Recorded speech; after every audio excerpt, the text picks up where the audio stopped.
fix this, make sure it's okay. All right, so welcome to my first ever live.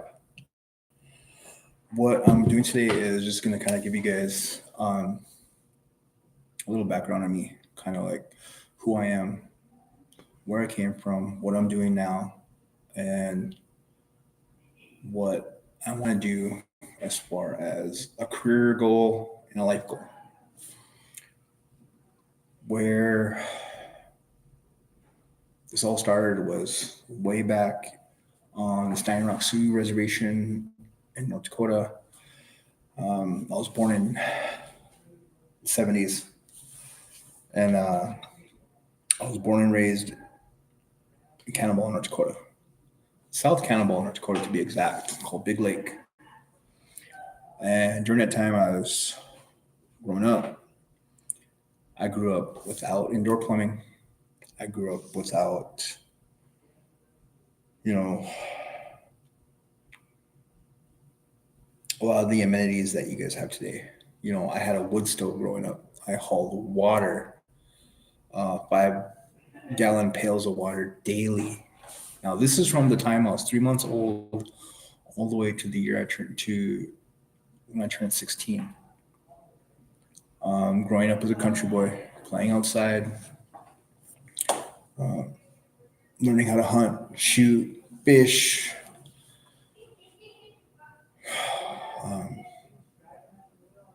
It was a good childhood. It was awesome, and as I got older, when I was 16, I finally moved into government housing and to the city. And that was kind of a big difference, coming from taking baths in a tin tub, with big water, coffee pots to boil water to have hot water, and having to dig outhouses and having to use a slop pail and having to use a wood stove or electric frying pans. It was a big change. High school came. I ended up being a very good athlete in high school. I ended up getting a scholarship to play for United Tribes Technical College in 1998. And unfortunately, in 1998, my freshman year, that's when things kind of more or less started changing for me. Okay. In 1988, I started messing with cocaine. And I started messing with crank. I started hitting the bars. Now, mind you, I was getting in the bars at just turning 18. I was getting in the bar. And it's a big change, coming from a little country boy, way out in like the middle of nowhere growing up, being around fast money, fast women, partying, drinking, drugging. It was almost like a status that at the time when I was 18, it was kind of the cool thing to be, right? It was a cool thing to be this young kid always in the bars. It was cool being this young kid that everyone would be looking to for something. It was cool being this young kid that was always getting into fights, and chasing all the women around. It was, I don't know. It was something that I latched onto because I failed in my dream, right? My original dream was to play basketball and go into the Air Force. When I had my scholarship, I started hitting the bars. Of course, consequently, I wasn't going to class. And my grades dropped. I wasn't going to class, but I was going to practice, but I was going to preseason.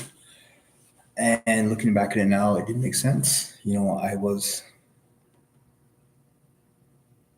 didn't understand what my responsibilities were at the time. I was young, I was dumb, I was stupid, I was chasing the wrong things. And ultimately, that caused me losing my scholarship. I got kicked out of school. So I became one of those statistics, right? I became one of those stories of, oh, he was a great athlete in high school, but he went off and he couldn't hack it. So then what happens? He comes back to the res. And it was hard, it was hard to kind of accept, because when you're young, you're thinking, oh, I got my whole life to do whatever. I got I got my whole life to do this when you're 18. And unfortunately, sometimes, like myself, we have to learn it the hard way.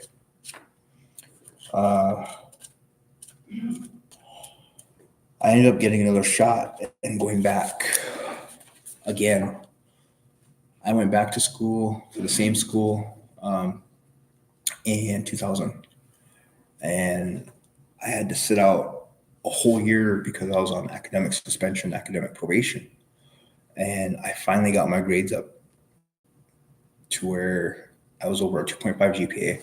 I was doing good. I was working out with the team. I was getting ready for the next year, right? Because the next year, 2001, I was going to be back. I was going to be not only back in uniform, but I'd be back in a starting lineup.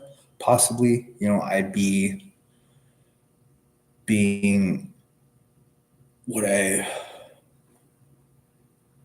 was initially recruited for, and I worked that whole summer on my game. I worked a whole summer on myself. I worked that whole summer on my grades. I actually was putting forth the proper effort. And when 2001 came around, I ended up becoming a father. And with that, I didn't handle it right. The stress of being able to make sure that their mother had everything that they needed, a lot of stuff. I put those things first. And one of the ways, unfortunately, when you're that young, is to go back to the fast money. And that's what I did. I went back to the fast money, and I ended up leaving 1 week before our first game. 1 week. And the hard thing was I didn't even need to leave. I was doing so good that I didn't have to do it, but it was my own conscious choice, my own conscious decision. Because at the time, I thought that's what I was doing. That was the right thing to do, to take care of my family, right? So I ended up being a dad, raising my son, who was born with autism. He was on the autism spectrum. So with that, I had my son, and then my daughter came along. And I just went 100% dad mode. I ended up getting what I call Reservation Fabulous. And Reservation Fabulous is pretty much, I had what people in general would deem successful on the reservation, right? I had a brand new, redone, refurbished, rebuilt house from housing. I had all brand new stuff from rent to own. Rent to own. I had all brand new stuff, furniture, appliances, the works. I traded in my, thinking about it now, it was kind of where I knew I was transitioning, because I traded in my coupe for a minivan. I traded in my 1995 Neon GT that I just went off and customized and dualed out and had it. It was nice. It was really nice. Body kit, wheels, the works, nice paint job, system, and more importantly, the engine. Engine performance-wise, it was fast. It was very fast. I traded that for a Dodge Grand Caravan because it was the right thing to do for my family. And I ended up doing what at the time was a successful move, I guess, and I started working at the casino in maintenance. That went on for about 6-7 years. But in that time, though, unfortunately, I was in a whole new group of peers, a whole new group of people, a whole new group of people older than me. I started learning about different drugs. We used to do drugs there in the casino. We used to do drugs on shifts. And it was kind of like a little education that I got while I went to work about drugs. And I ended up getting introduced to opioids and painkillers. And the thing was, way back then, before this opioid epidemic hit and was prominent, it was everywhere. You can go in for a toothache or something, you come out and you have a script of pain meds, right? This was back then. This was in the 90s, early 2000s. And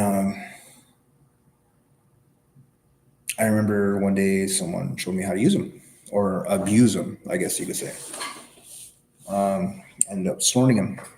And that addiction ended up taking off by itself. And that addiction ran rampant in my life, and it controlled my life from 2001 all the way to 4 years ago when I finally got sober and kicked them.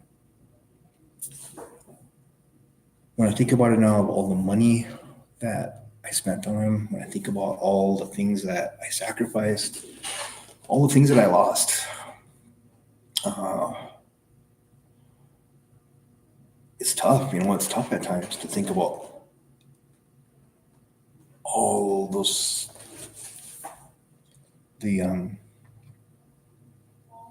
monetary wealth that could have went elsewhere, right? The inheritance that could have did better things. And it was a hard pill to swallow when I first got sober, but I am okay with it now. I accept it now because now I can tell my story, and hopefully someone can hear this and they can listen to my tale and it'll help them not do what I did or not learn the lessons that I did, because I had to learn a lot of things the hard way. I was very stubborn as an addict. I was very controlling. I was very confrontational. I was very selfish. So, like I said, the addiction went on from 2001 on, and on March 20th, 2021, I finally went and got sober. I finally went and got my life together. I finally did what I was supposed to. I jumped through all the hoops that were required of me, right? I jumped through everything that was first required for me to actually start my own recovery plan. Now, in my recovery, it was physical fitness. It was me using exercise, weights. At first, I used it to alleviate some of the physical withdrawal symptoms because I was going through some wicked withdrawals, some bad body withdrawals. And just through trial and error, I noticed that with heavy, intense workouts, it alleviated a lot of the symptoms, as well as it kind of did a natural, I could say, a natural regeneration of my dopamine receptors, where I slowly started feeling good, where I was slowly, gradually trying to reprogram myself, you know, from that intense, high where I was okay right there to where I knew I had to work at it for a little bit, and then I'd get the same feeling. So as this prolonged, as I was in my sobriety, I ended up taking a job at a gym, and that move by itself changed my life.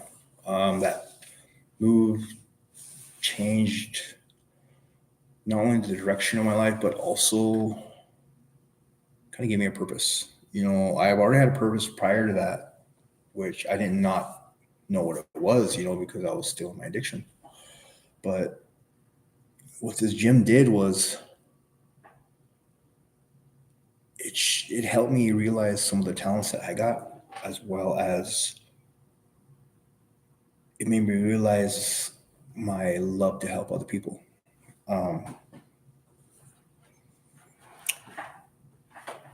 So working at this gym, not only did I get myself healthy, but I got strong. I got super strong for my age. It was into my second year, I started going to school for it. I started getting my usual certifications, ISSA. I got my NASM, and I started working with the local high school and junior high athletes on improving their sports performance, improving their strength, their speed. And it was something that I loved very much, and something that I still do today. And at the time, one of my coworkers, who was also NASM certified, who was also a powerlifter, asked me to try powerlifting as a sport, just to try it. He said, just you don't have to commit to anything, just come out and try it out, see what you think. So then I was like, okay. I went out and did my first ever powerlifting meet, which was in Dickinson, North Dakota. It was at the old pit gym in Dickinson, North Dakota. And I was nervous as heck. I didn't know what I was doing. I didn't really know my commands yet. And I ended up bombing out because I failed all three of my bench attempts. And it was crazy to me because I was sorry. Oh, it's a long day. I kept missing my my press and my rack commands. So I'd get my weight up and I would jump a command, or I'd get my weight all the way up, my butt would come up. I get the weight all the way up, and I think I racked without waiting for the rack command. Anyway, so I bombed out all three. When it came time to the deadlift, though, now see, I deadlifted in training, but I rarely go over 315. And for my weight and my age back then, I ended up, I think it was like, I don't know, 385 or something. So it wasn't really, really good, but at the same time, it was most ever pulled in one time. And it was something that gave me a feeling that I couldn't really describe, where I felt good after I deadlifted. I felt like I accomplished something, As the meet went on, I was taking in advice from other lifters and other clubs that were there, because it was a statewide meet. And at the end, I ended up winning the deadlift only category for my age and my weight class. And it was surprising. It also was the moment where I said, okay, well, maybe I can do this. That first meet was in 2001. Fast forward now, 2025. I am currently the WRPF North American national record holder for squat, bench, deadlift, and total for the 45 to 49-year-old age group in the 110 kilogram weight class. I am also the WPPL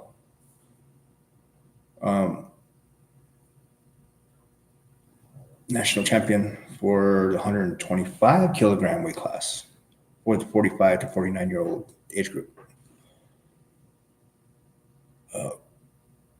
I would not have been able to even get close to doing any of these things if it wasn't for the powerlifting community. Because if it wasn't for the powerlifting community, honestly, I probably wouldn't have kept my sobriety. And I'm just being truthful about it. I'm just being straight up honest. The powerlifting community here in this area of the United States is very supportive. The powerlifting community is very caring. You know, they're very very understanding, where a lot of people I met in the community are some of the most amazing people I've ever met. And I'm grateful to be, you know, able to say that I know them, to say I work with them, to say I train with them, you know. And the community is something that I'm not only very fortunate to have found, but I'm very, very grateful to say I'm a part of. So with that, also, what I'm doing today for the first live here for the channel is I'm also giving you guys a little taste of what I do in my day-to-day job as a career. What I am is a North Dakota Department of Behavioral Health peer support specialist level 2, as well as the fitness coach here for MHA Nation's North Segment, The Door Resource and Recovery Lodge. What it is a sober environment and a positive place for people in recovery, as well as people that are seeking recovery, where they can come in.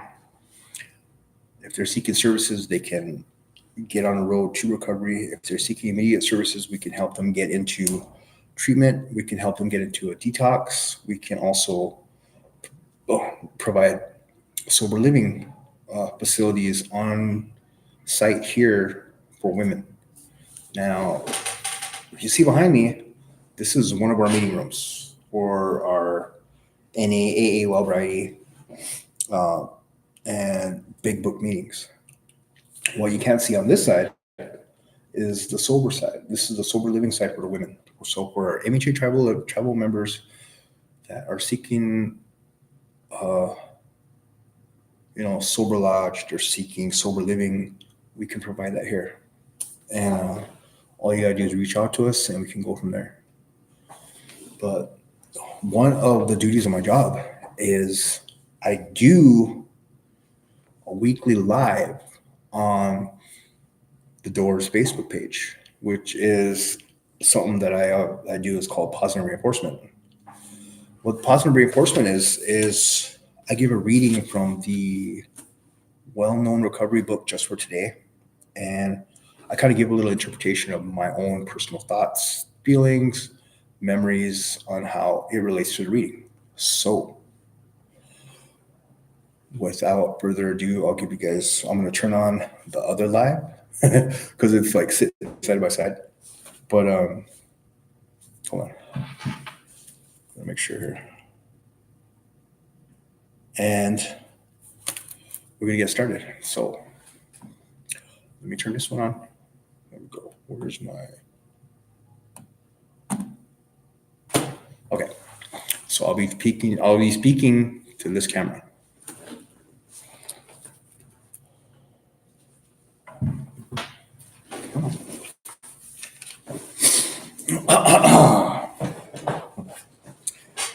business voice on. Oh, good afternoon. I'm Matakiapi. Once again, this is the Doors Positive Reinforcement Weekly Live. My name is Michael Ritamak. I am one of the fully staffed North Dakota Department of Behavioral Health peer support specialists here at the Door, as well as the on-site fitness coach for not only the residents, but the people that come in that need our services. What we're doing today, again, is another reading, like every week, where we read from Just for Today, and I kind of give you guys my own interpretation of it, where it relates to me and my own recovery. Now, like we all know, everyone's recovery is different. And some of the best things that we could do is just get that little bit of support, a little bit of, assistance when we least expect it, and a lot of times that could come in a lot of ways. It could come from a face-to-face interaction. It could come from someone just opening the door for you. It can come from someone just giving you a kind word. And another way is the way of what we do here at the Door, where we do a live every week from every staff member, where we're putting a message out there. We're making sure that we're letting you guys know that you're not alone, and you're never alone, because we're always going to be here for you. So with that today, but first, like usual, I have to do a disclaimer. It is required. So these are my own personal thoughts, feelings, meditations, memories, explain the best that I can to you, the viewer. I am in no way associated with any sect, denomination, enterprise, corporation, partnership, group, community, AA, NA, variety. These are just my own thoughts, feelings, memories, interpreted the best way I can to you, the viewer.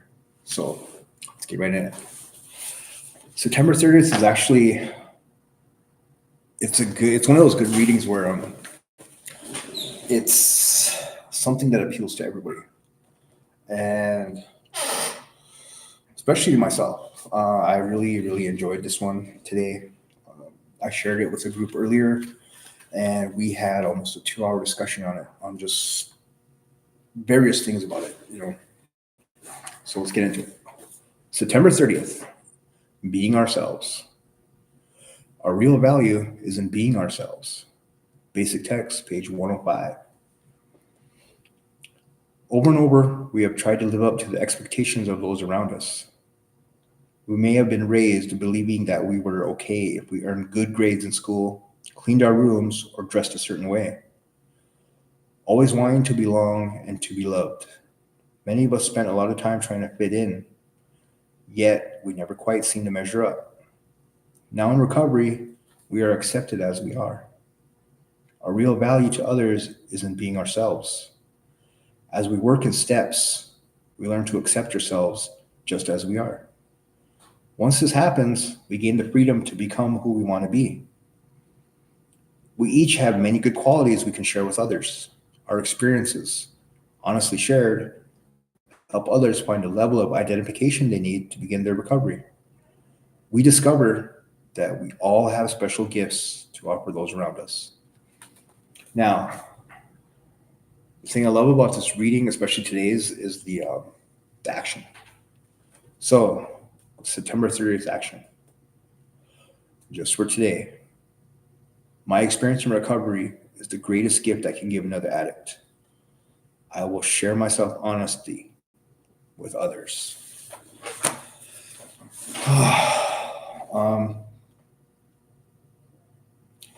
The thing I love about this reading is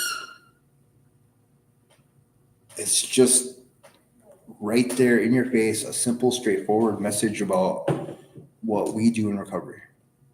A lot of times, especially I know when I was a kid growing up, people never talked about addiction. People never talked about recovery because a lot of times people didn't want to bring awareness to it because, you know, God forbid you bring shame on a family's name. God forbid you bring shame on, you know, a certain group or a certain area, or we just never acknowledged that there were problems going on. You know, not just in any country, but I mean problems in general. It could be anywhere. You know, and the good thing about today is there's a certain group of people that are sharing their message, and they're sharing it without censor, without sugarcoating, without, you know, putting any kind of bias in it. They're just putting the straightforward raw facts, you know, right to you, and it's good.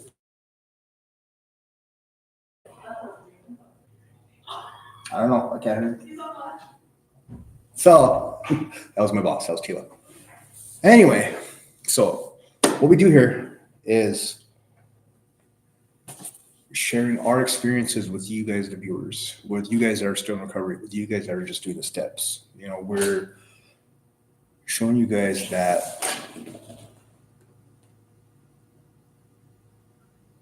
change and growth from recovery is possible. One thing I like that really shows work that we do is this just came across our desk today. So this is something I like very much. This right here, our boss Tila got last week. And this is the Peer Support Alliance of North Dakota's Champion of Peer Support Award for 2025. Now, what it does, it recognizes organizations and their commitment to advancing peer support in North Dakota. Now, this is huge. This is something that really, best you could say, really supports the things that we're doing. You know, all of the stuff that we do when we come on lives, we tell our stories, we come on lives just to check around with you guys, joke around, or just give good vibes. You know, a lot of things that we do, we think outside the box, you know, because like I said, everyone's recovery is different. Everyone's situations are different. But one thing that is universal is that we all can lean on each other at one time or another to help each other out, to help each other keep growing in recovery.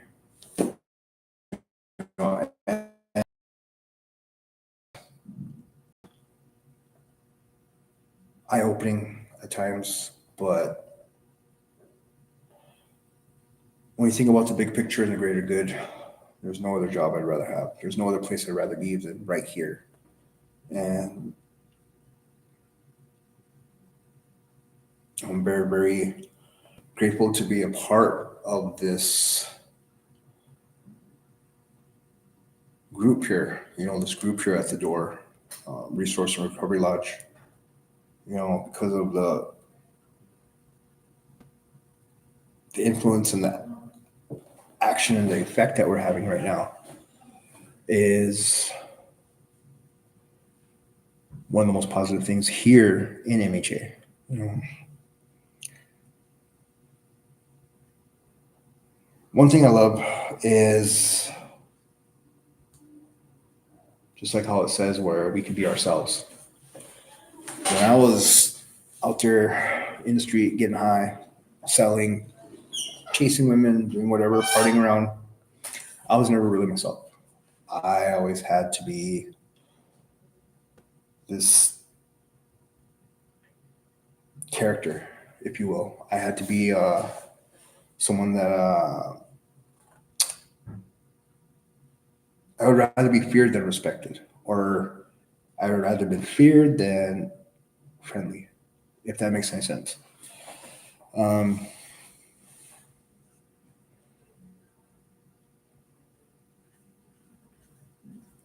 I think honestly only a limited number of people actually seen the real me being myself in my addiction. And thinking about it now, these 4 years I've been sober, it's almost like having to, I guess, recapture the person that I was, the person that I used to be before the addiction, before the drugs. And at times it's a very good learning experience for me also, because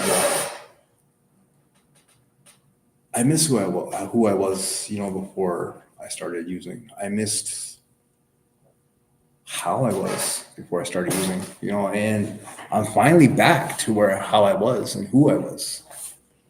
It's crazy that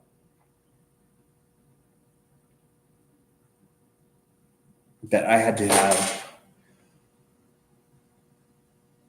that many or that hard of life lessons to actually get it through my thick skull, right? I had to have I had to have some of the most difficult lessons learned because I was stubborn, because I was the way I was in my addiction. And one thing I've learned in my recovery is there's a purpose always for our pain. There's a reason why we all went through the things that we did, each and every one of us in our addictions. There's a reason why we ended up escaping into a substance to escape our lives, to escape ourselves, and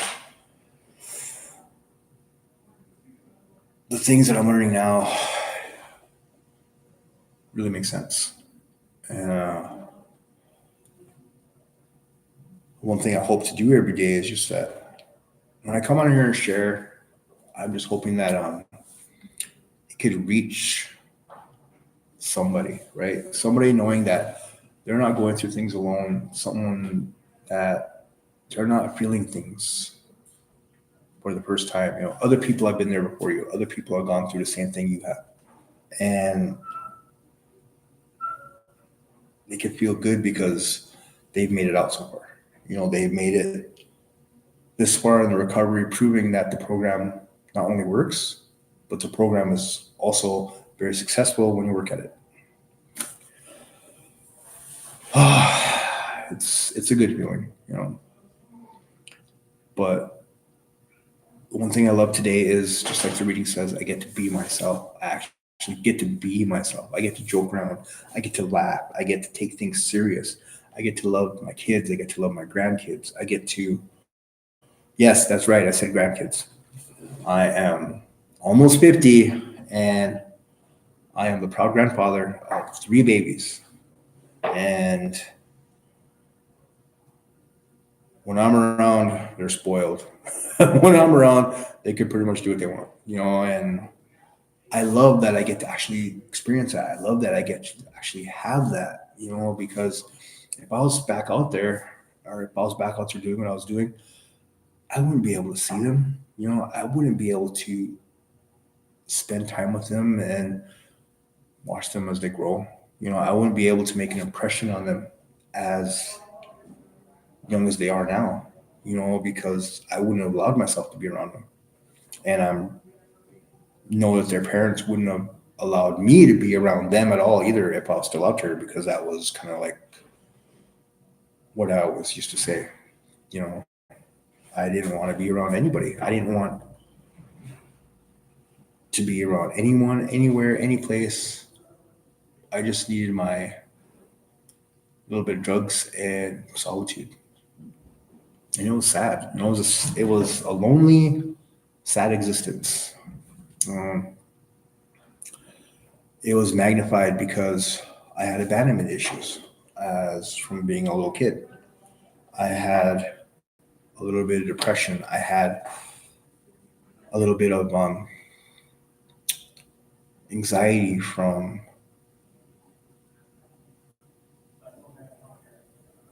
back then. I couldn't accept my failure.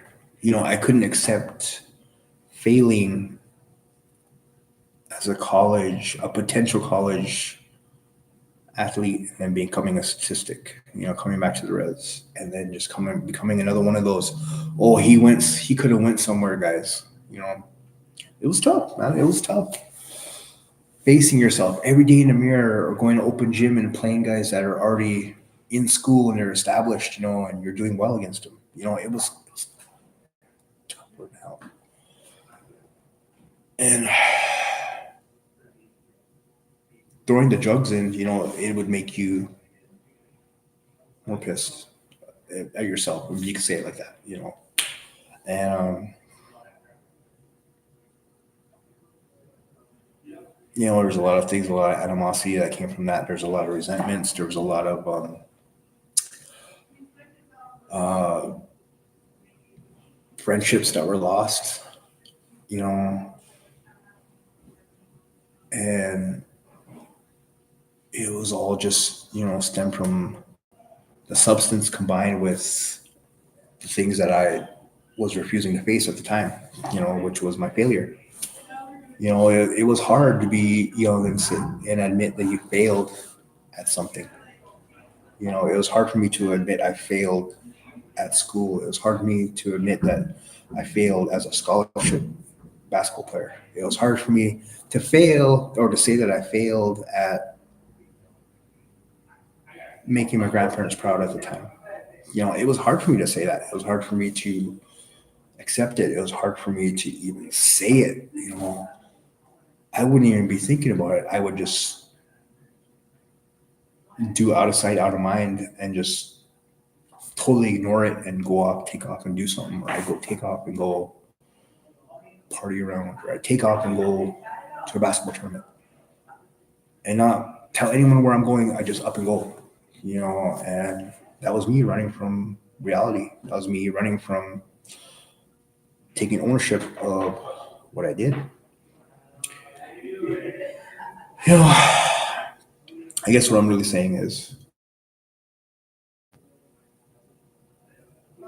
no matter what, if you're watching this live, just know that you're not alone and you're not the only one. There's others that went through a lot of the stuff you're going through right now that have already been there. There's other people that, for example, take me, for example. There's others that grew up not knowing, their traditions. There's others that grew up that were in boarding schools. There's others that grew up with, and I guess you could say it's an unhealthy lifestyle, because partying around and taking insane amounts of painkillers and Tylenol at the time, thinking back to it now, it's a miracle that I didn't damage my liver with as much Tylenol as I was taking in a day. And I guess it kind of goes back to, like, when you're younger, you think you're invincible, right? You think, oh, nothing's going to happen to me. I'm good, whatever. And as you get older now it could also be an age thing. I don't know. But now that I'm in almost 50, I start thinking back to, oh, man, I should have been really taking care of myself better. Oh, man, I should have, did this instead. Or I shouldn't have played when my ankle was all jacked up. Then maybe it wouldn't be so full of arthritis today, or maybe I shouldn't have fought those fights when I shouldn't have took those fights instead of fighting them, because then I wouldn't have, metal screws still in my hand that I haven't taken care of. There's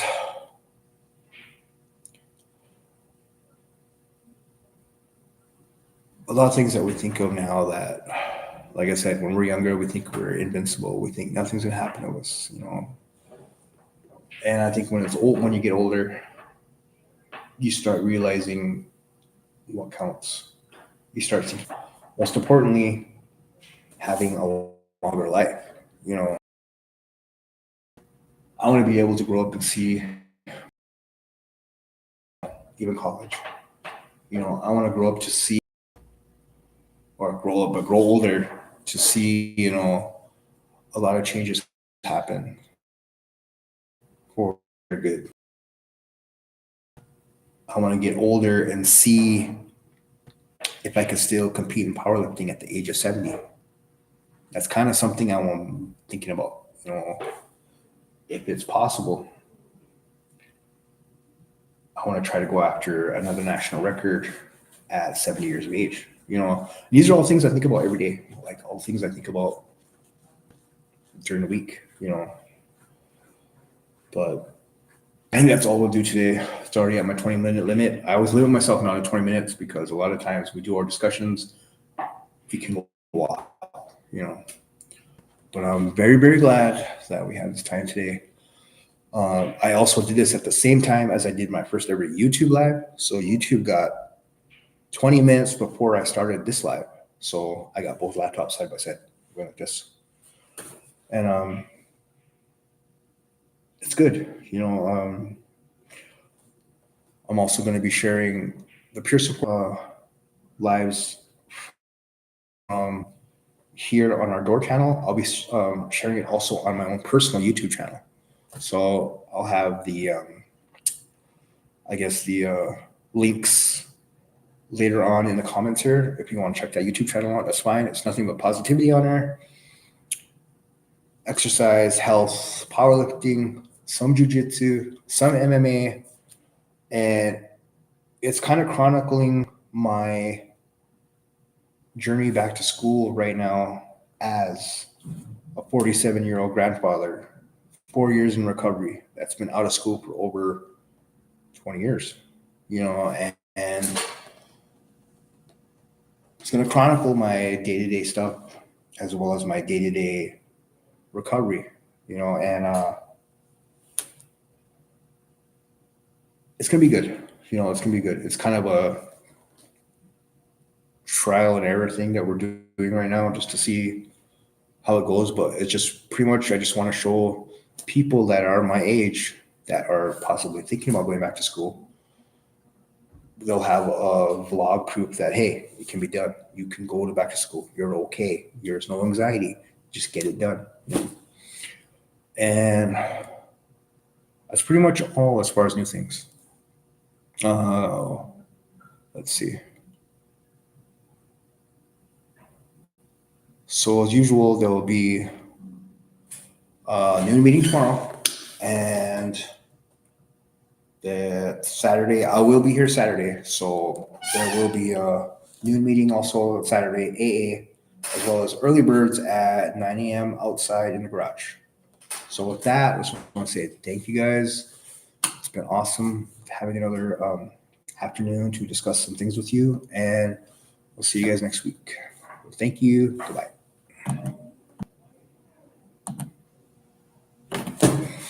Okay, so that is pretty much what I do as far as reaching out to people in our Door Facebook page. Okay, what we do is we support others in recovery as well as support our own recovery. So it's nice, it's something that people can know that you're not alone, and yeah. So with it being the first live, 49 minutes. Oh my God. 49 minutes. So I think it went good. I feel good talking to camera. I feel comfortable. I thought I would kind of have a little bit of anxiety just because I'm slowly getting used to this. But yeah. So I hope you guys stay with us on this channel. We're going to chronicle my journey going back to school as a grandpa and chasing my degree. So thanks, guys.